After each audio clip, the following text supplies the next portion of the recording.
Well, I was born in 35 Wellington Street. It no longer exists now, it's been demolished, but it ran parallel with Freederry Wall. It was a great street. We lived in a two up, two down house. One of the streets and one in that old part that is now demolished of the Bogside, where there was poor housing conditions, unsanitary houses, but a great community spirit among the people who lived in Wellington Street. I was the eldest of a family of 4 girls. I didn't do anything extraordinary in my life. I went to St Eugene's convent school, and I knew during my time there that they wouldn't ever go on to what was called secondary education then. I knew that my life was more or less mapped out for working class woman from a Catholic community. You left school at 13 or 14, you went straight into the shirt factory, and I did. I went to work in Hugga Mitchell's, which was located, on the perimeter of the Bogside area. That itself was an education. The factory ethos was the Protestant Unionist, the manager nearly all the male workers were Protestant Unionists, but the workers were Catholic women, girls drawn from that whole area of the Bogside. I enjoyed my time in Hugga Mitchell's, but I learned a wee bit about living there outside of the fairly sheltered education or sheltered upbringing in Wellington Street. I learned, first of all, about sectarianism. I learned about inequality, and I also learned how to make a shirt. And I shared, that learning with so many other women, both from the Protestant community and from the Catholic community. My escape from the shirt factory, as the escape was for most women of my time, was to get married. So I married at about 20 or 21 years old, married Billy Nelis. I met him in the queue for the picture house, the city picture house, which was located then in William Street. We married, and marriage in Derry posed its own problems because of the housing situation. So we moved in with my mother and father in the 2 upstairs, downstairs, outdoor toilet you could see daylight from. And the overcrowding and in the entire Bogside area then was one of the reasons why during the 50s there was an epidemic of tuberculosis. It didn't escape my family. My sister ended up in St Colum's Hospital with TB for 9 months, as did many women, and some of my friends in the shirt factories.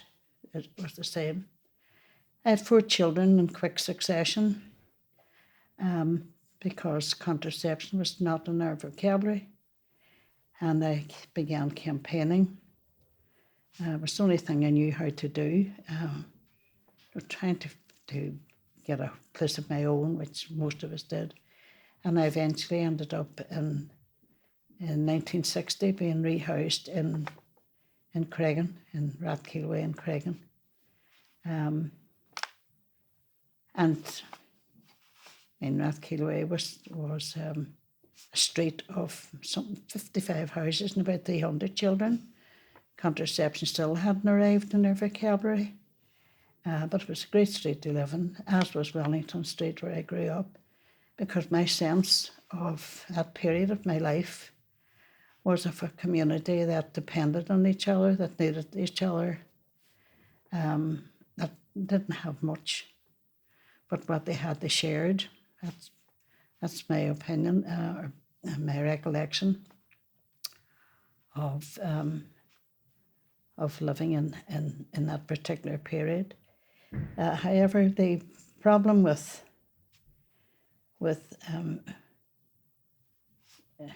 unemployment, lots of children, and more or less been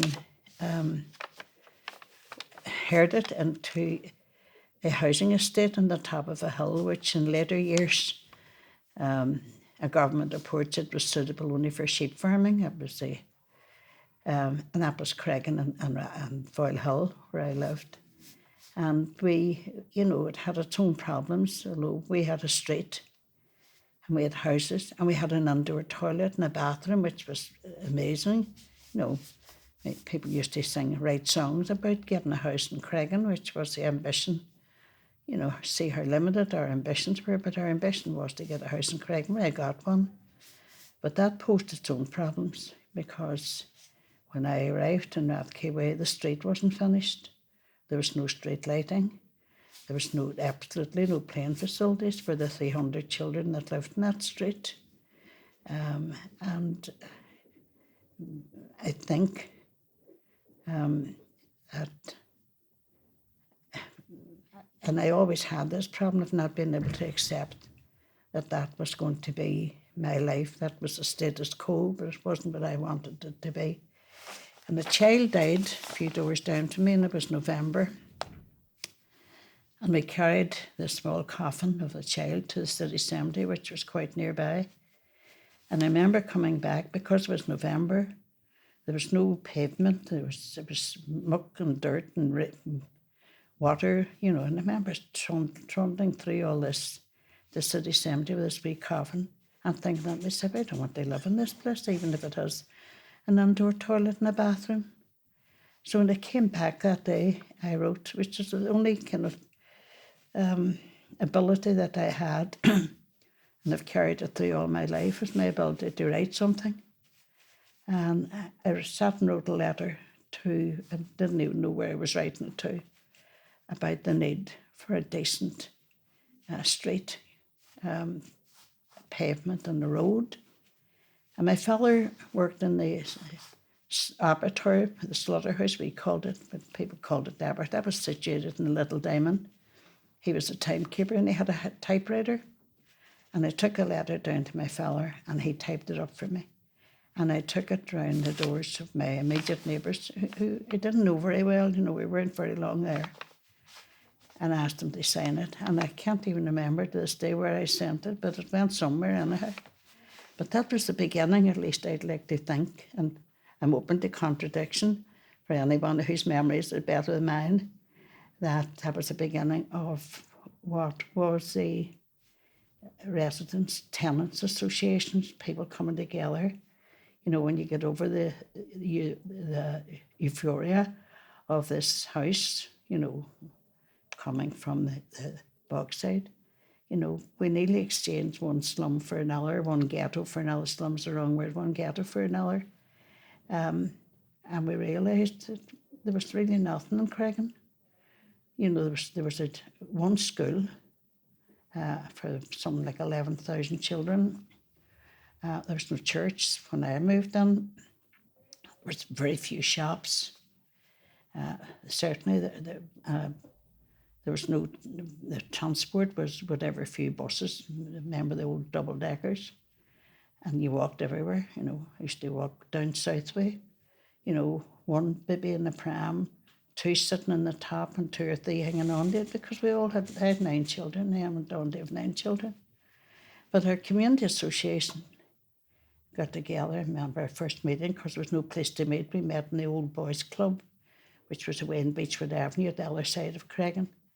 And we got ourselves together and elected a chairperson. I hadn't a clue what we were doing. At least I hadn't a clue what I was doing, but I knew that we needed to do something, just to look at getting facilities that probably most other communities took for granted. So Patsy McChrystal became the chairperson. I was the secretary, and a great group of people. Mary Barr, most of them are dead now. Brendan Keenan, John Doherty, I could name them all. But it was the beginning of something. I like to think, maybe a wee bit romantically, that it was the beginning of people getting off their knees and saying, we don't need to live like this, And one of the things that stands out in my memory is when you begin to challenge what was then the status quo. the politics of the day was that the Catholic nationalists were the majority in the city, the council was mainly unionist. And I think we got a petition to look for a nursery school for children. We all had so many of them. And most of our husbands, because unemployment was the norm, most of our husbands were in England. If people would ever do an analysis of the birth rate in Creggan, they'd find out that most of the babies were conceived during the English holidays, maybe August or Christmas or something like that, because that was the time the men came home, and most of the men were away working. When I hear the phrase lone parent now, I think we were all lone parents, and in the 60s, we were lone parents in the 50s too as well. But it was good that the Tennis Association, it caught on, important people began to arrive at my door, people I'd never met before. I remember, I think of Mr. Bigger, who went on to become very famous as a photographer. But I'm not sure what his position was, either in the council or whatever, but he arrived at my door on foot of my complaint about the street. And he arrived one morning about 9 o'clock, and it was during the school holidays. You thought a bomb hit my house, and the children were all sitting cutting up boxes. We didn't have great toys in them days. You made your own. I remember I was complaining about the street, and he was looking around my house, probably thinking, a bit of improvement wouldn't go amiss in this house. So I met this succession of people, and I realised then that we could do something for ourselves. It was people doing something for themselves, not really looking to whoever was in charge, the authorities, to do it for it, but to do it ourselves. And so that wee period during the 60s, Tennis Association, Creggan, Upper Creggan, started the Tennis Association. Joe Baker was in this Cairn Road, John McChrystal, Big Joe Moran. We started one in the Rosville Flats. It was the history of the Rosville Flats. We started one there. And the Tennis Associations caught on. It really was a movement in itself, but at that time, we hadn't a notion what we were doing. All we were looking to do was simply improve the lot of the places we were living in. To look at the amenities, we campaigned for a school. Father Rooney got us the stats. I think there was 11,000 children going to dual day school, and some children went in the morning, others went in the afternoon. But very stressful for both teachers and children. But we went to Stormont armed with the stats that Father Rooney got from the birth records, church birth records. And first time I met politicians in the old Stormont. Captain Long was the Minister of Education. I met Brian Faulkner, Jerry Fitt, people like that. And I think the result of that, because we began to get results for our campaigning, people began to notice that, this crowd up here is not going to go away. But the result of Creggan was the St. John's School was built without even going out to tender. So all that led us on, to during all the 60s, getting people off their knees. We were a very good Tennis Association in the Fountain Estate. We had one on Irish Street. The Unionist councillors did their best to try and create divisions, among the various groups. And I recall entering into a very heated discussion with Councillor Leonard Hutchison. I don't know whether he's alive or dead now. That went through the pages of the Derry Journal and got so bad that one of the priests in the parish came up and asked me to stop writing because I didn't miss Councillor Hutchison. So that I was, we discovered that we're going to build flats like the Roswell Flats, high-rise flats in Cromer Gardens in Southway. We started a petition about that. I was always pregnant. I was always going around the doors with petitions. I was became known as the pregnant petitioner because it was always looking for people to put their names to things, the petitions. We stopped that. We actually found out we had a little power, we stopped that. So when all that led to the civil rights movement came into being, that was very inspiring, certainly for us in the Towns Association.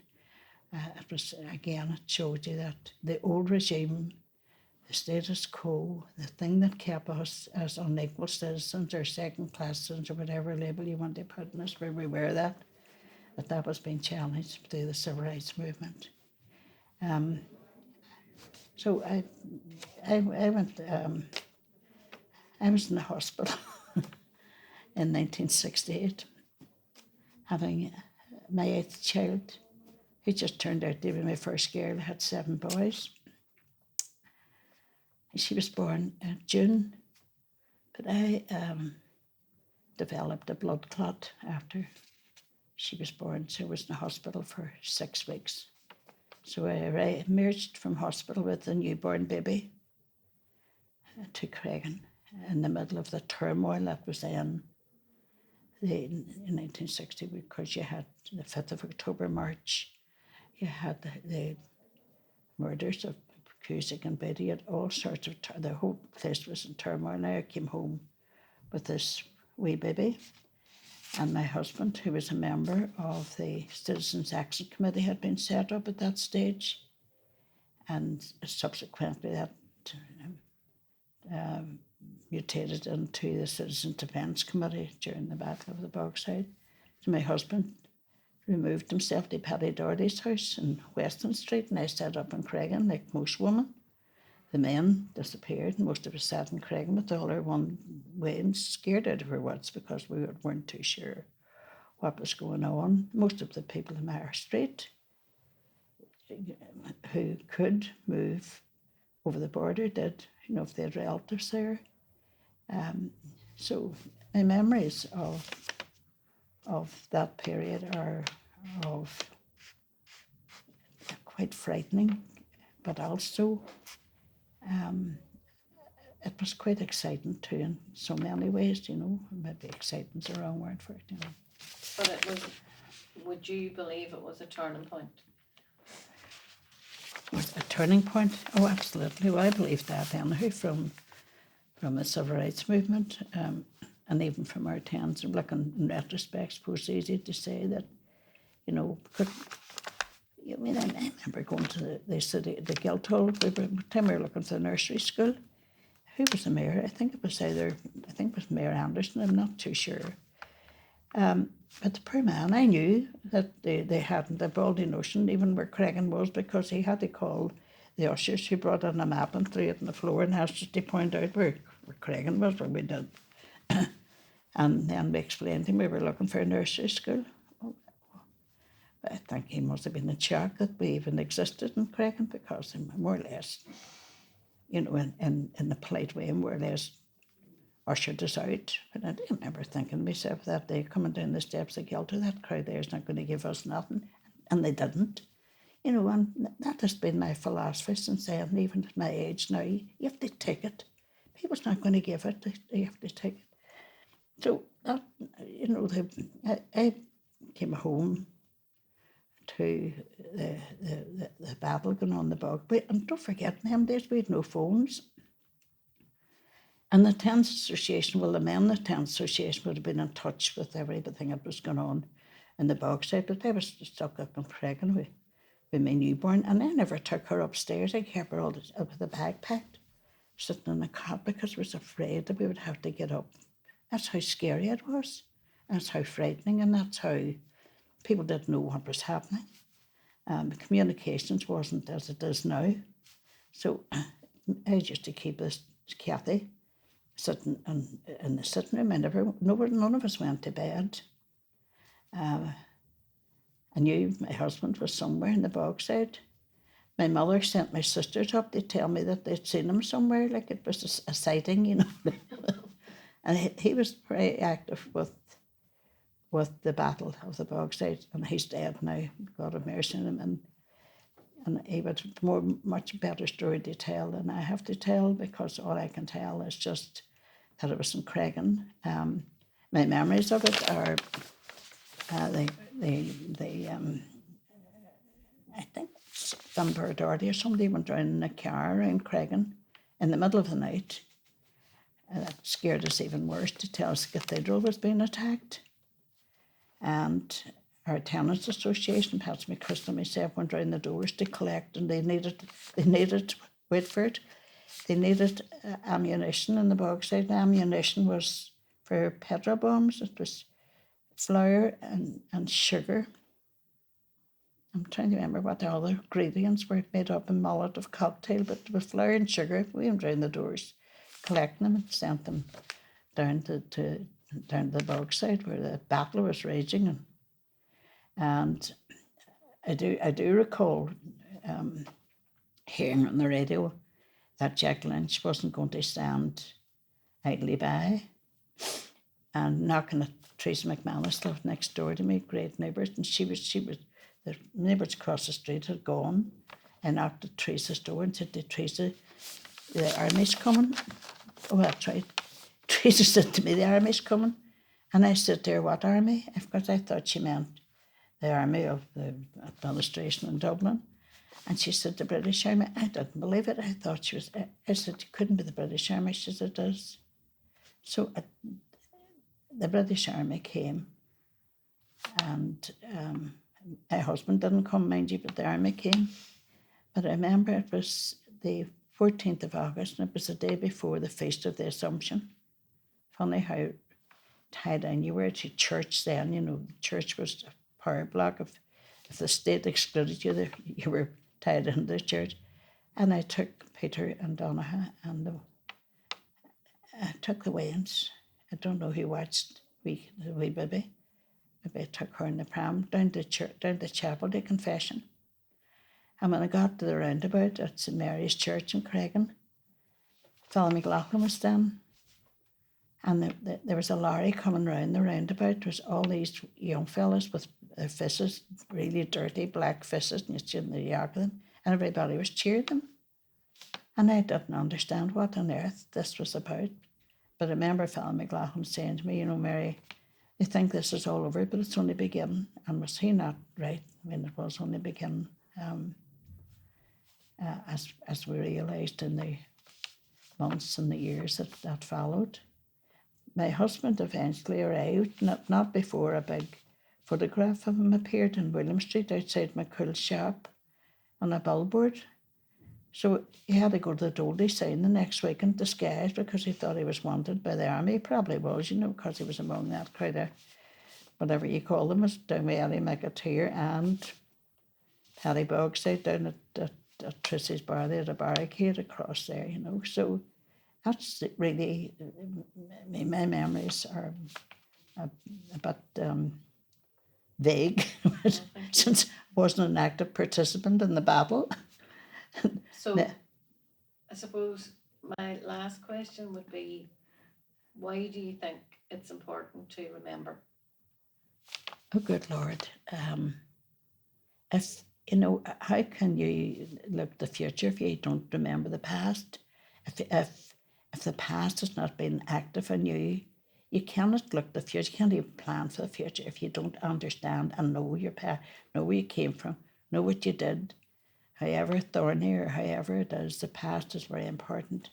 And I think that that period in our history where this community got off its knees, albeit it paid a price, a really heavy price in the years to come, you know, with imprisonment, internment without trial, the H-blocks, the murders on Bloody Sunday, the murders of many of our young people with plastic bullets. We paid a price for getting off our knees, but off our knees we had to get. And that's why it's important to remember that. And that's why it's important for people to tell their story, not what the history books tell you, but the ordinary story, her story, his story of what happened to people during that particular time. Because I think, I look back at it now, I think it was one of the most exciting periods of my life, albeit, you know, we were afraid and we didn't know what was going to happen. and we might, and I wouldn't have had a political thought in my head. You know, it wasn't political in any sense of the word. To me, anyhow, it wasn't. It was just something that history that you went through. It was making history, and I think we're all charged with the responsibility of making history.